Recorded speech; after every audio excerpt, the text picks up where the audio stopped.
Días, ¿cómo va? ¿Cómo estás, Luis? Muy Muy bien. buen día también acá al otro lado del río. ¿Dónde estás exactamente, si se puede saber? Montevideo por dar una conferencia, dos, ahora una al mediodía y a la noche en un teatro. Lindo, lindo. ¿Sobre? Sí, perdón. ¿Sobre las conferencias? Longevidad, las dos sobre longevidad. Una más particularmente un proyecto de longevidad para escalarlo, para tratar gente, para lograr vida más larga, más sana, lo que sabés que hacemos, calidad de vida. Y el otro ya en los detalles, con videos y con ejemplos y más práctico para la audiencia general. Mm. Habíamos quedado en que vamos a hablar de mitos y verdades sobre el cambio climático, pero ya que es el día de las heladerías en la Argentina, voy a ir con una pregunta peculiar. ¿Viste cuando vos comés muy rápido el helado? Te pega acá detrás del ojo, depende del ojo, ¿no? A mí me pega detrás de un ojo. ¿Qué significa eso? Es exactamente como vos lo decís y eso es neurología pura. Neurología pura. Entra el bocado de helado a la boca y lo que pasa es que se ubica entre la lengua y el paladar. Eso enfría violenta y repentinamente al paladar. Las arterias que están dentro del paladar se achican y se agrandan y mandan una señal de dolor a través del nervio trigémino al cerebro, que justamente duele generalmente en las sienes, en el costado de la cabeza y detrás del ojo. Entonces, es un reflejo con el famoso nervio trigémino, neuralgia del trigémino, si querés es un pariente, por enfriar demasiado repentinamente el paladar. Por lo tanto, si vos comés bocados chiquitos o haces que baje un poco la temperatura manteniéndolo más cerca de los labios primero, vas a evitarte eso, pero esa es la explicación científica y ocurre, por supuesto. Mitos y verdades del cambio climático, Conrado. Te escuchamos con mucha atención. Bueno, no, más que nada es verdad. O sea, la temperatura promedio del planeta está aumentando. Esta es nuestra casa. Todos vivimos acá y la temperatura está aumentando. El Tratado de París se firmó.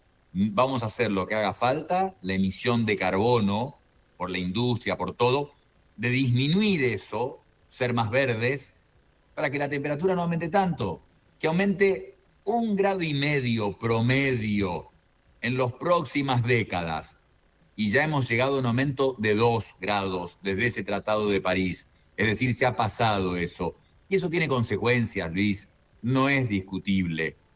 Si seguimos así, en pocos años, viste que Londres está en una latitud muy alta. Sí. Londres está en una latitud, por eso hace mucho frío, por eso los inviernos son días cortos, pero vamos a ver palmeras en Londres.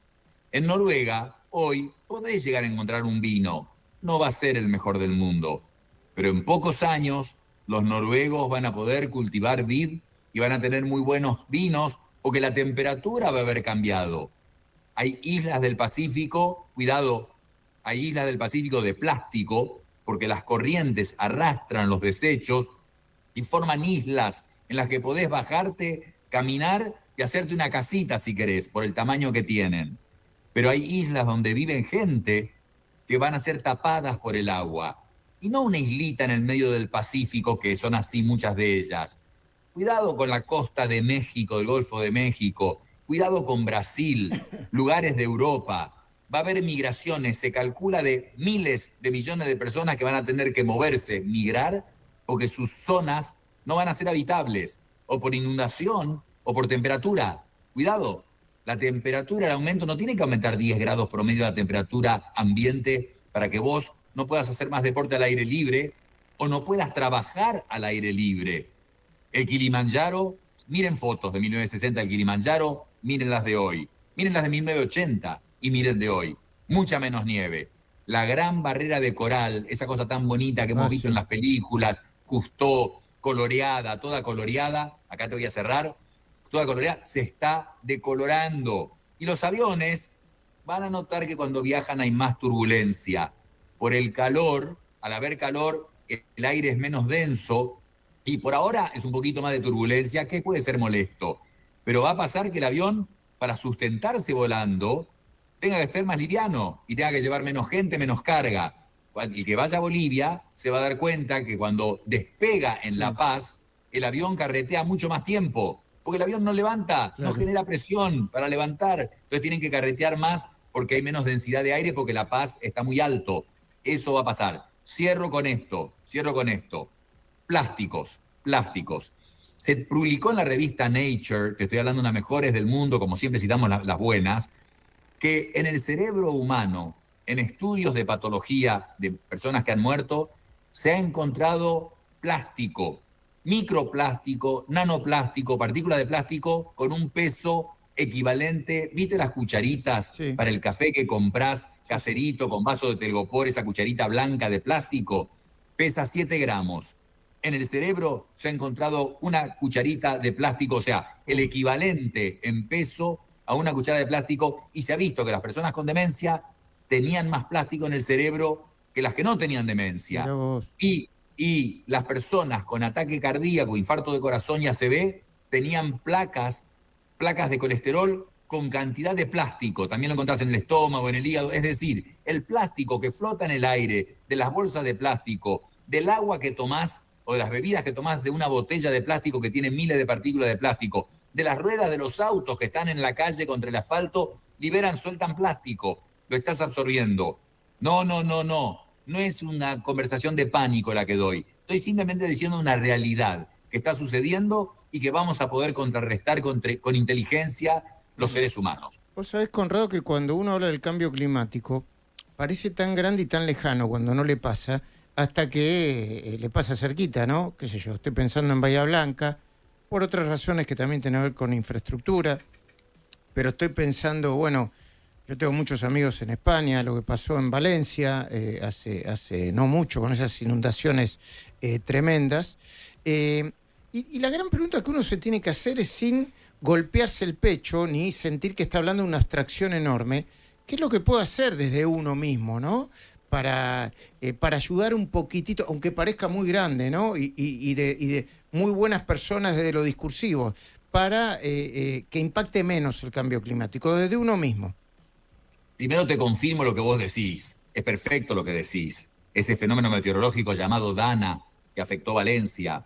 Y lo que decía Bahía Blanca, bueno, siempre ha habido tornados, tormentas, inundaciones en todo el planeta, siempre, toda la historia con menos temperatura.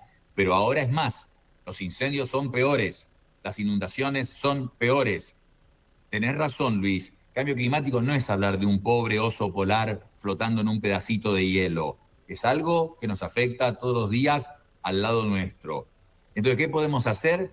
Muy bien, 2 cosas. Una a nivel individual, que la gente dirá, no influye en nada. Bueno, no, si vos mientras te lavás los dientes, mantenés el agua cerrada, en vez de que la canilla esté abierta todo el tiempo, hay lugares en que ya se vende y viene incorporado un sistema que hace eso.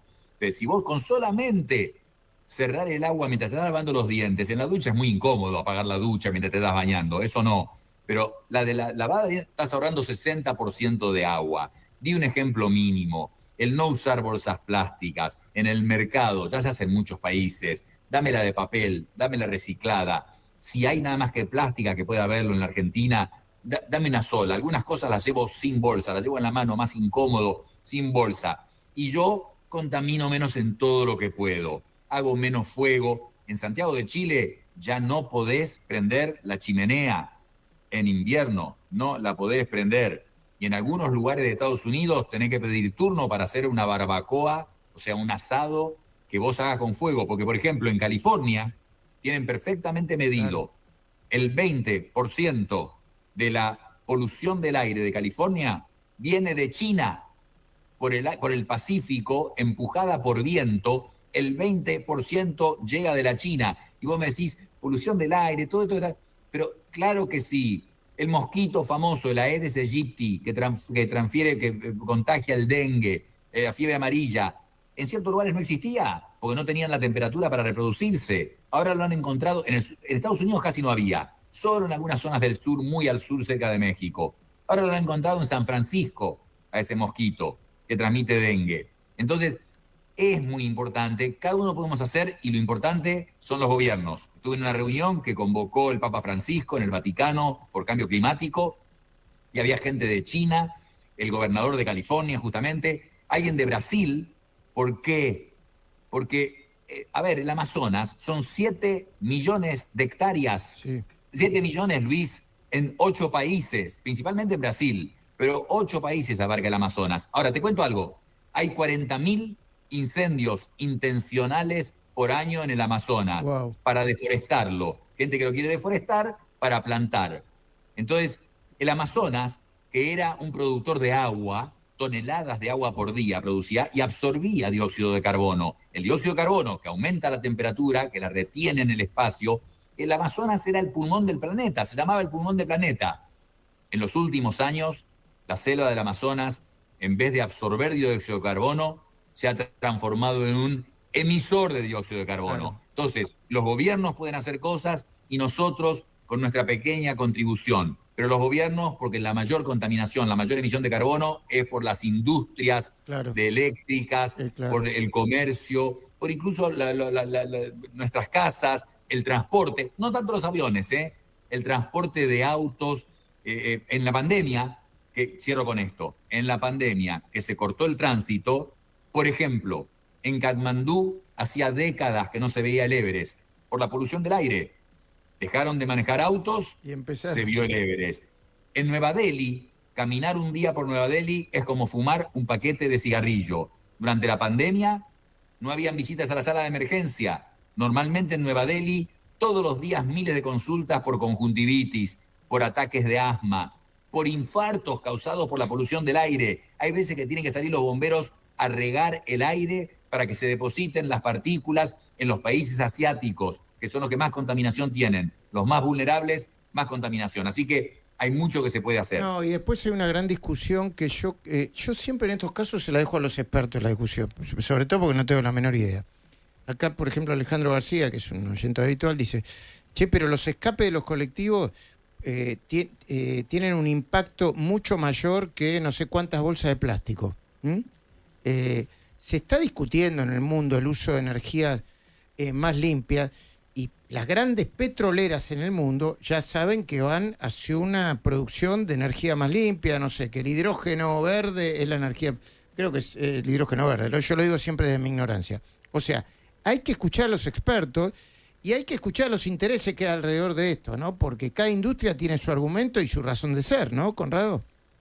Obvio, Luis, infinitos intereses, el oyente tiene razón, pero no vamos a medir. Las dos cosas son malas, el escape del colectivo y las bolsas de plástico, pero el oyente tiene razón por algo ahora. ¿Te acordás con Lula que hace poquito viajaron, no sé, no fue a Brasilia, no sé si no fue en Manaos, pero mostraron autos chinos, cantidad de marcas de autos chinos, la mayoría, 80%, 60, 80% eléctricos, una cantidad increíble en Brasil, que Brasil es el 6º productor mundial de autos. Y ahí estaba Lula promoviendo estos autos eléctricos. Entonces, pero sepamos eso, lo que sale del escape, lo que libera el plástico, está en el aire, enfrente tuyo en este momento, Luis. Luis, escuchá este número. Enfrente tuyo, ahí, tenés partículas flotando, que vos alguna vez cuando hay un rayo de luz las ves. Hay partículas de 2,5 micrones, son famosas, están publicadas en todas las revistas científicas. 2,5 micrones. Cuando hay más de 4 gramos por cada metro cúbico de aire, vos ahí enfrente tuyo tenés un metro cúbico de aire, con partículas de 2,5 micrones. Si hay más de 4 gramos, y te aviso, te doy la mala noticia, que en todo el planeta hay más de 4 gramos. De hecho, en los países asiáticos hay 100 y hasta 1000 gramos de esas partículas por cada metro cúbico. En la Argentina hay 12 a 14, que no está tan mal. Pero esas partículas entran a tu pulmón y vos me vas a decir, esas son las que causan el enfisema, cáncer de pulmón. No, pasan a la sangre. Y la primer causa de muerte de la polución del aire es infarto de corazón, ACV y demencia. Y esas partículas se han encontrado en placenta, pasan en la embarazada al bebé que se está gestando y lo afecta y hace que pueda tener más diabetes, más obesidad, más enfermedad. 6 millones de personas mueren por año por culpa de estas partículas de la polución del aire respiradas a través de la nariz que pasan a la sangre. O sea, muere más gente, porque estos números no se saben, no se conoce. Muere más gente por la polución del aire causando infartos y ACV, que si vos sumás todas las muertes de HIV, tuberculosis, malaria, todas las guerras y la muerte por agua contaminada. Sumás todas esas son menos que los 6 millones que mueren por año por polución del aire. Respirar aire que tiene partículas de 2,5 micrones. Así que ya sea el escape del ómnibus, el plástico, la producción de energía, hay un movimiento de un cambio. Se está haciendo, Luis, porque la gente, los gobiernos lo saben. Entiendo. Y las industrias se van adaptando, como vos decías. Nosotros estamos hablando de los helados, de los gustos de los helados y la programación del fin de año. Y en este sentido, sobre lo segundo, y la última pregunta que te quiero hacer, y te agradezco como todos los jueves, y recuerdo que Conrado Stoll está además todos los martes de 20 a 21 haciendo su programa Bienestar 107.9 en esta radio, en esta emisora. Pero te quería preguntar si el hecho de organizar bien la agenda de la vida y la laboral no contribuye a la salud. Porque yo cuando me siento desordenado, me siento bastante tóxico a la vez, ¿viste? Que no termino, que no... a ver, yo soy un poco caótico, pero tiendo al equilibrio, ¿no? La organización de la agenda también es importante, ¿no? Para el equilibrio mental y físico. Qué buen final, Luis. Ese es para mi programa, no para el tuyo. Eso es bienestar. Pero obvio, Luis, obvio, tenemos un lóbulo frontal que se dedica a la función ejecutiva, que es programar, organizar y llevar a cabo acciones. ¿Vos qué querés? ¿Tirarle una bolsa toda en el cuarto? ¿Vos agarrás y tirás la bolsa con todo? ¿O le presentás a alguien en una mesa las cosas ordenadas de mayor a menor, en orden, la agenda? Vos, la tuya, ¿vos creés que podrías llevar tu agenda con las cosas que harás si no estuviera ordenada, prolija? Es el ejemplo que diste. Obvio que eso te hace la vida más fácil, y al hacerte la vida más fácil, eso repercute en bienestar. Y si hemos hablado que el optimismo, la esperanza, aumenta la expectativa de vida, eso también. Déjame que cierro con dos cosas. Una, el helado. Me criticaron mucho cuando volví de Estados Unidos, me invitaron a un asado, apenas había vuelto, y me dijeron que llevara el postre. Compré helado en una casa famosa, 2 kilos de pistacho. Y me criticaron: Conrado, no, se compra dulce de leche, chocolate y crema. ¿Cómo van? A mí me gustaba el pistacho, llevé 2 kilos, fui muy criticado. Y ahora todo el mundo está comiendo pistacho. Y me criticaron mucho. Y cierro con, a ver, lo de limpiar es positivo. En Estados Unidos en 1970 pusieron la ley de aire limpio y el PBI aumentó 200%. El aire se limpió 70%, medido, 70% más puro que previamente a la ley de aire limpio. Y el PBI aumentó. Entonces es falso que por hacer estos cambios va a caer el PBI, va a haber una desgracia, un problema. El PBI aumentó, es positivo. Y sepan esto, un gran experto en biodiversidad que estuvo en esta conferencia del Vaticano, había 3 premios Nobel, y un gran experto en biodiversidad dijo: hablamos de 1,5 grados en París, ya hemos llegado a 2. Yo les puedo decir simplemente esto: si la temperatura promedio en el planeta llega a alcanzar 6 grados más, esa temperatura no es consistente con la vida humana. Tan simple como eso. Querido Conrado, nos encontramos la semana que viene. Te deseo mucha mer en tus presentaciones, que la vas a tener seguramente. Y buen fin de semana. Saludos a todos ahí en la mesa. Abrazo para todos y nos vemos la semana que viene. Muy bien. Hablando con Conrado Stoll del cambio climático. Muy interesante, como siempre. Dale.